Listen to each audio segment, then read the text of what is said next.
1922년 11월 26일 영국의 고고학자인 카터 박사가 세계 역사를 깜짝 놀라게 할 위대한 발견을 했습니다. 그는 어릴 때부터 이집트에 대한 관심이 컸어요. 그래서 훗날 고고학자가 되어서 유물을 발굴하는 일에 열심히 참여를 했죠. 나중에 팀장이 되어서 드디어 어느 날 한 무덤의 문을 열게 되었습니다. 긴 쇠막대기로 무덤의 문을 열었지만 그 무덤 안은 너무나도 캄캄해서 아무것도 보이질 않았어요.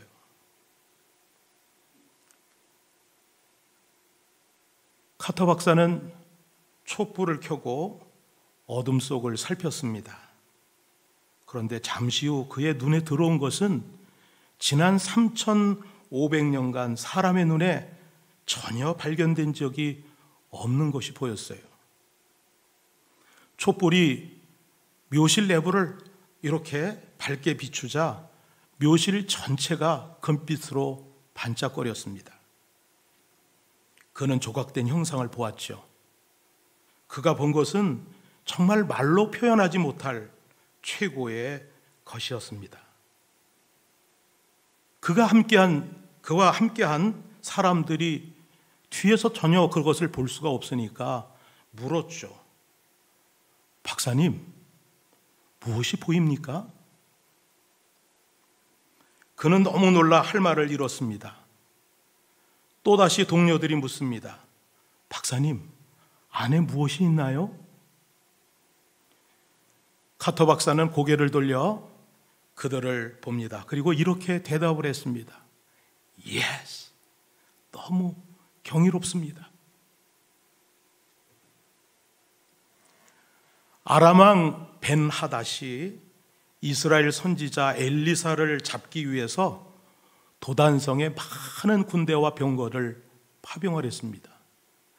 그리고 한밤에 이 도단성을 에워쌌죠. 그런 사실을 전혀 알지 못하고 있었던 엘리사의 사환이 이른 아침에 일어나 보니까 어마어마한 군사들이 성을 포위하고 있는 것을 보았습니다. 장난이 아니었어요. 큰일 났다 이거. 이제는 여기서 죽는구나 이렇게 생각을 했겠죠. 너무 놀란 사환은 엘리사 선지자를 찾아가 가지고 울면서 하소연을 하죠. 내 주여, 우리가 어찌해야 합니까? 그러나 엘리사는 하나님께서 보내신 하늘의 군대를 이미 보았기 때문에 그는 전혀 두려워하지 않았습니다. 오늘 우리들이 봉독한 말씀에는 두 시각이 나옵니다. 사환의 시각과 엘리사의 시각이 있죠. 사환은 처해진 현실만을 보았습니다. 그는 도단성을 에워싸고 있는 아람의 군대만을 보았죠. 그래서 큰 불안과 두려움에 쌓였던 것입니다. 사환은 환경 너머에서 역사하시는 하나님을 보지 못하고 지금 당장 눈에 보이는 환경을 바라보는 육적인 시각의 사람이었습니다. 사랑하는 여러분, 우리들이 인생을 살면서 왜 낙심하고 왜 좌절을 하는 걸까요? 그것은 하나님을 보지 않고 현실만 보기 때문에 그렇습니다. 출애굽기 14장에 홍해 앞에 선 이스라엘 민족들, 그리고 민수기 13장에 나오는 가나안의 10명의 정탐꾼들도 현실만 보다가 좌절하고 낙심을 했습니다. 사환은 도단성을 에워싼 절박한 현실만을 보고 있었던 것이죠.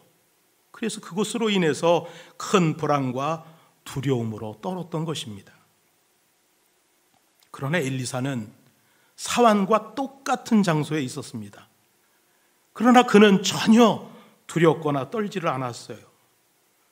사환은 수많은 아람 군대를 보았지만 엘리사는 그 환경을 보지 않고 하나님의 군대를 보았습니다. 그래서 아람 군사들이 자기를 둘러싸도 조금도 두려워하지 않았던 것이죠. 엘리사는 오히려 사환을 위해서 기도하였습니다. 그러자 사환의 눈이 활짝 열려 그와 함께한 불말과 불병거를 보게 된 것이죠. 여러분, 우리에게도 엘리사와 같은 눈이 필요합니다. 엘리사와 같은 믿음이 필요합니다. 엘리사와 같은 기도가 필요합니다. 엘리사는 자기의 눈에 보인 천군 천사들의 힘이 아람 군사들의 힘보다도 훨씬 강력하다라고 하는 것을 알고 있었기 때문에 그는 두려워하기보다는 오히려 두려워하는 사환을 안심시킬 수가 있었던 것입니다. 사람의 지체가 모두 중요하죠. 그러나 사람의 지체 중에서 너무너무 중요한 것은 바로 우리의 눈입니다. 그래서 우리 주님은 눈은 몸의 등불이다 이렇게 말씀을 하셨어요. 눈이 어두워지면 온몸이 어두운 것입니다. 아무리 아름다운 그런 경치가 있다고 하더라도 눈으로 보지 못하면 아무 소용이 없죠. 찬란한 태양빛이 자기에게 비춘다 할지라도 보지 못하는 사람에게는 이것은 아무 의미가 없습니다. 앞을 보지 못하는 것은 정말 불행한 일이죠. 그러므로 소경은 참 불쌍한 사람입니다. 그러면 여러분, 어떤 사람이 소경일까요? 육신의 눈이 어두워서 세상을 못 보는 사람이 아니라 멀쩡하게 눈을 뜨고 있지만 주님도 못 보고 영적인 세계를 못 보는 사람이 진짜 소경입니다. 2018년 우리나라에서 수술 건수의 1위가 뭔지 아십니까? 백내장 수술이에요. 전 세계 인구의 2억 1,700만 명 정도가 지금 시각 장애를 앓고 있다고 합니다. 그런데 그 중에 80%는 진료와 수술로 시력을 회복할 수 있다고 그래요. 여러분, 우리가 교회를 오래 다녔어도 우리의 영안이 열리지 않으면 우리 안에서 일어나는, 또 교회에서 일어나는 여러 가지 영적인 일들을 육적인 것으로 판단을 하고 해석할 수도 있습니다. 그러므로 우리는 영적 수술이 필요합니다. 마가복음 8장에 보면 예수님이 벳세다라고 하는 마을로 들어가시죠.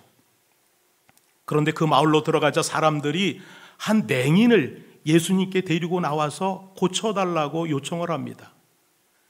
예수님이 그 맹인의 손을 잡고 마을 밖으로 나오신 다음 예수님은 맹인의 눈에 침을 뱉고 안수를 해주시죠.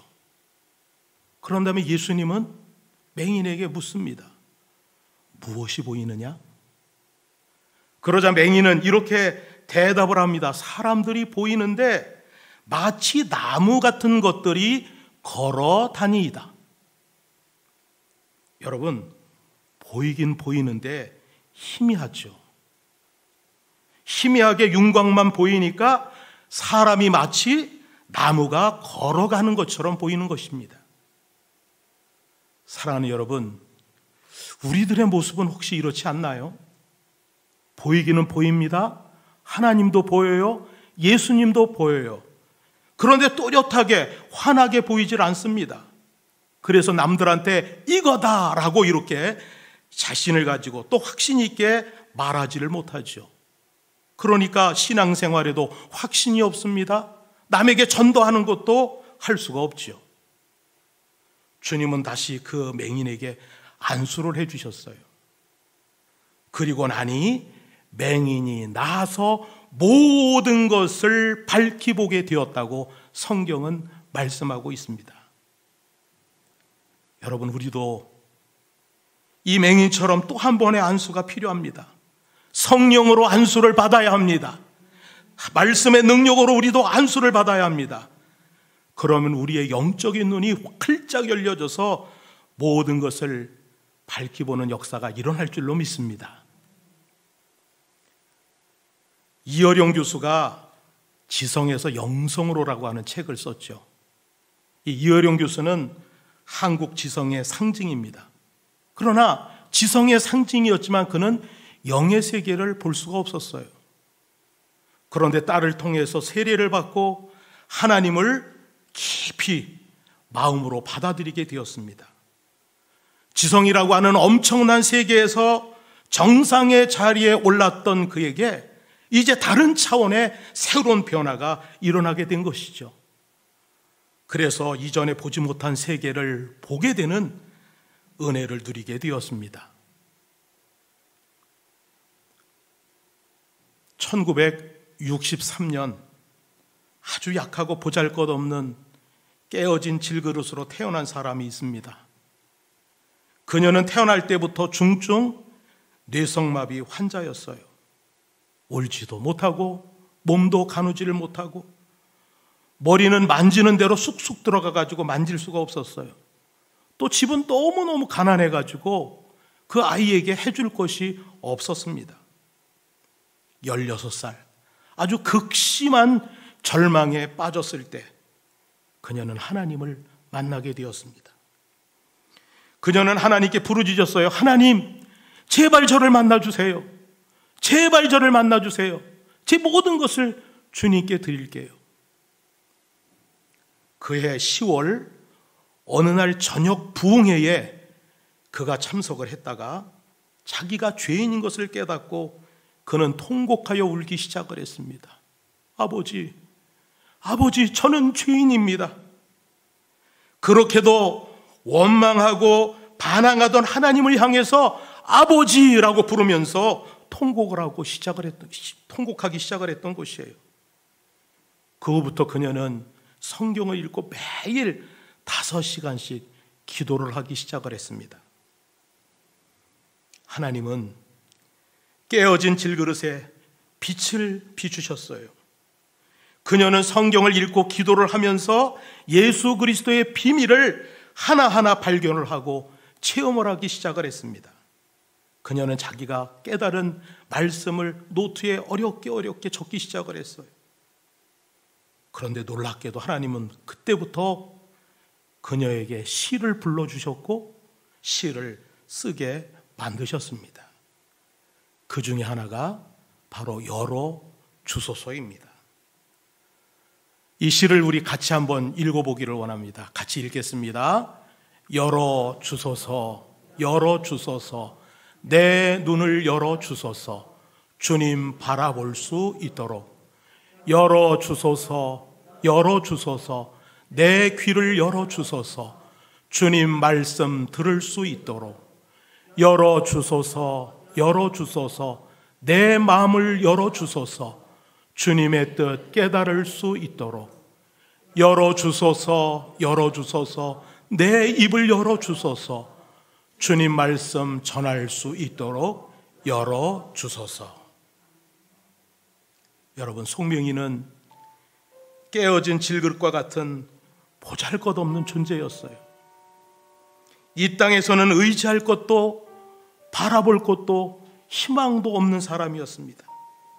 그녀는 스스로의 힘으로는 아무것도 할 수 없는 정말 아주 보잘것없는 존재였죠. 그 연약한 질그릇 안에 빛이신 예수 그리스도가 들어오시자 그녀의 눈이 활짝 열려서 세상을 새롭게 보게 되었습니다. 사랑하는 성도 여러분, 예수님은 눈먼 우리들을 다시 보게 하시려고 이 땅에 오셨습니다. 앞을 못 보는 아버지 신봉사를 위해서 공양미 300석을 마련하느라 효녀 심청이가 기꺼이 죽었던 것처럼 예수님은 눈먼 우리를 위해 죽으셨습니다. 예수님은 앞을 보지 못하는 저주를 풀어주시려고 엄청난 값을 십자가에서 지불해 주셨습니다. 한국의 최고의 지성인 이어령 교수는 예수님을 만난 후 이전에 보지 못한 세계를 보는 은혜를 누리게 되었죠. 이 땅에서는 의지할 것도 바라볼 것도 희망도 없었던 송명이 안에 빛이신 예수 그리스도가 들어오자 그녀는 눈이 열려 세상을 새롭게 보게 되었습니다. 사랑하는 여러분, 영의 눈이 열리면 자신의 부족함이 보입니다. 부모가 보입니다. 그리고 형제가 보입니다. 말썽꾸러기 내 자녀가 보입니다. 그리고 어려움에 처한 이웃이 보이고 자신이 해야 할 일이 무엇인지도 보이게 되죠. 영적 눈이 열리면 영원한 하나님의 나라와 그의 역사심을 보게 되고 지금 하나님께서 나와 함께 계심을 의심하지 않게 됩니다. 영의 눈이 열리면 복음을 전하고 생명을 살리는 선한 일에 자신의 생명을 아낌없이 드릴 수가 있습니다. 주님, 내 눈을 열어주시옵소서. 함께 찬양하겠습니다.